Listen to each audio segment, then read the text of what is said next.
बताओ आप हमको गाली देती है। यही ममता बनर्जी बीजेपी की सरकार में रेलवे मंत्री थी।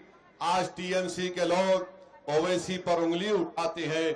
बताओ तुमने खुल के साथ दिया, फिर ममता बनर्जी ने इस्तीफा दे दिया, फिर 2003 में फिर से बीजेपी में उनको सपोर्ट कर दिया और गुजरात का फसाद हुआ। हजारों मुसलमान रिलीफ और रेफ्यूजी कैंप में जाकर जिंदगी गुजार रहे थे। जो लोग पूछते हैं ओवैसी तुम आकर वोट काटना चाहते हो, अरे मैं गुजरात के 2002 के रिलीफ कैंपों में वहां पर 10 दिन तक काम किया। शालम रेफ्यूजी कैंप में, वटवा में, जूहापुरा में मंजलिस जाकर काम की। ममता बनर्जी क्या कर रही थी बताओ? ममता बनर्जी ने दोबारा माइंस की मिनिस्टर बन गई। ममता बनर्जी आज कहती है कि मैं मुस्लिम बहनों की बहन हूं। ममता बनर्जी क्या इशरत जहां, बिल्किस बानो, जकिया जाफरी आपकी बहन नहीं थी क्या? गुजरात में वहां पर रेप किया गया कई लोगों को, मगर ममता बनर्जी को और टीएमसी को याद नहीं आया। ममता बनर्जी बोलती है कि ओवैसी के लड़ने से बीजेपी को फायदा होगा। 4 एमएलए बीजेपी के थे, 5 साल पहले जीतकर 77 हो गए। क्या उसमें भी ओवैसी जिम्मेदार है? बताओ आप। मेरे भाई, सब लोग आपका वोट हासिल करना चाहते हैं, कोई आपको आपका हक देना नहीं चाहता है।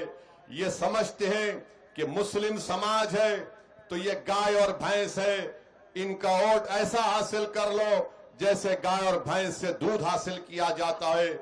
आप कब तक उन लोगों का साथ देंगे जो आपके लिए कुछ करना नहीं चाहते? क्या ये बात सच नहीं है ममता बनर्जी कि मुर्शिदाबाद में पर कैपिटा इनकम कितना है, जहां पर 70% के करीब मुस्लिम बाहुल आबादी का इलाका है। पर कैपिटा इनकम करीब 3,500-4 हजार रुपये महीने को कोई कमाता है। बता ममता बनर्जी, क्या 4,000 3,500 में किसी गरीब का घर चल सकता है? क्या करना है? मैं ये कहना चाहूंगा कि बंगाल के मुस्लिम अक़लियत से बहुत नाइंसाफी की गई। लोग ये आपको बोलते हैं कि सेकुलरिज्म का साथ दो, यकीनन सेकुलरिज्म का साथ दीजिए, मगर ये तो बता दीजिए क्या ये बात सच नहीं है कि जब पंडित नेहरू इस देश के प्रधानमंत्री थे तो 1960 के दहे में 40,000 के करीब इसी बंगाल के मुसलमानों को यहां से नोटिस दी गई या इनको डिपोर्ट कर दिया गया। हट जाओ भाई, बैठ जाइए ना, बैठिए बैठिए। इस पर कोई बात नहीं करता। 1962 में, दिसंबर 1962 में मोहम्मद मुस्तफ़ा सल्लल्लाहु अलैहि वसल्लम का मोए मुक़द्दस कश्मीर में चोरी हो गया। पूरे देश में दंगा फसाद हुआ।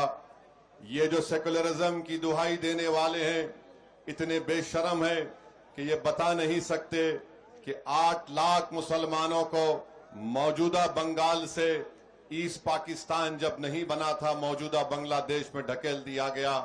बताओ उस वक्त ये सेकुलरिज्म का नाम लेने वाले, क्या तुम अंधे हो गए थे? क्या तुम बहरे हो गए थे कि इतनी बड़ी तादाद में लोगों को ढकेल दिया गया? मेरे अजीज दोस्तों और बुजुर्गों, आज हमको कहते हैं कि मजलिस आती है तो बीजेपी को फायदा होगा, ओवैसी आएगा तो बीजेपी को फायदा होगा।